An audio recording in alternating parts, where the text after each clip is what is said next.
what's triggering this anxiety? How is it making me feel? And what benefits am I getting out of it? Make today your bitch.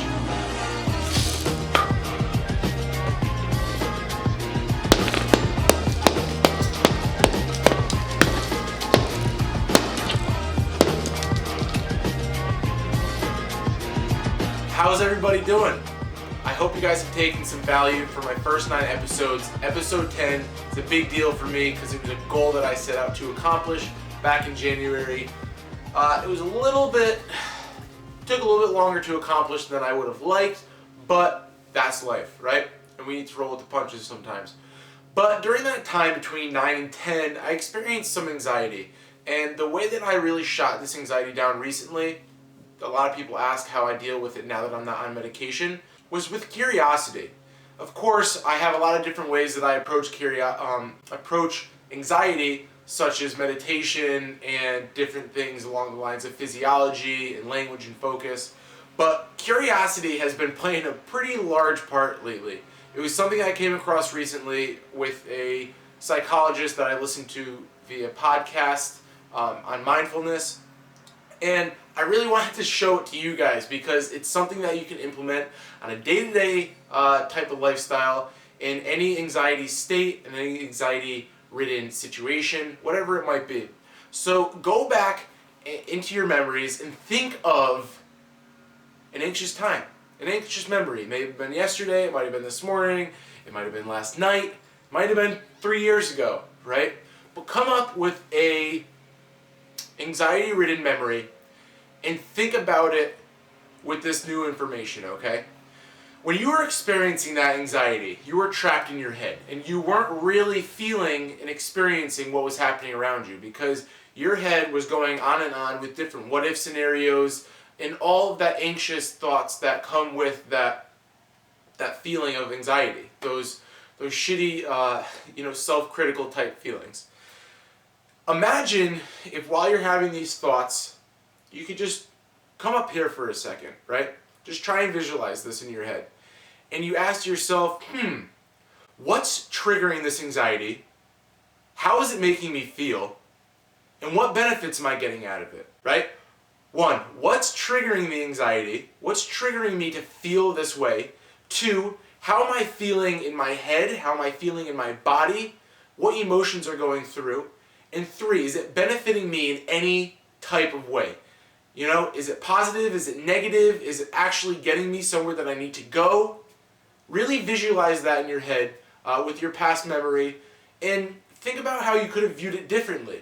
The thing with curiosity is that it brings us a new perspective of what's going on. It kind of, think of it of you're drowning and someone throws you a life raft and it pulls you up out of the water. It's kind of just like that. And with a new perspective comes a new ability to act on what we're experiencing. At the end of the day, anxiety is all about balance. So when we get that new perspective, that's really a tool to put us back in balance. Think about this for a second. Think about an inverted U.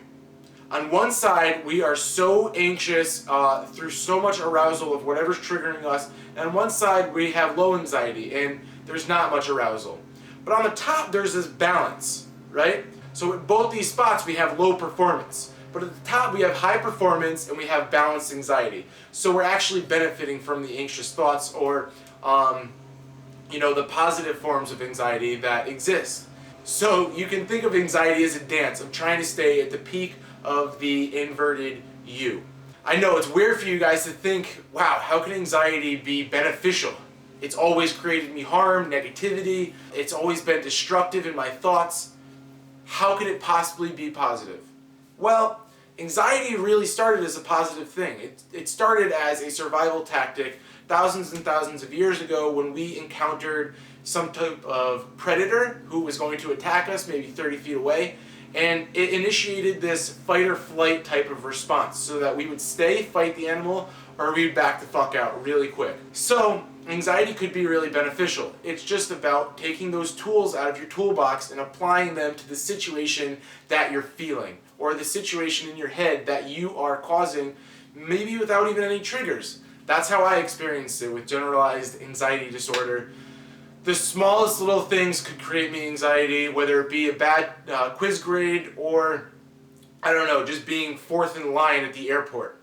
It's crazy how things could really trigger us into feeling negative thoughts. What's important, really, is to cultivate more tools in our toolbox to put us at that peak balance of anxiety, where our performance is highest and our anxiety is balanced.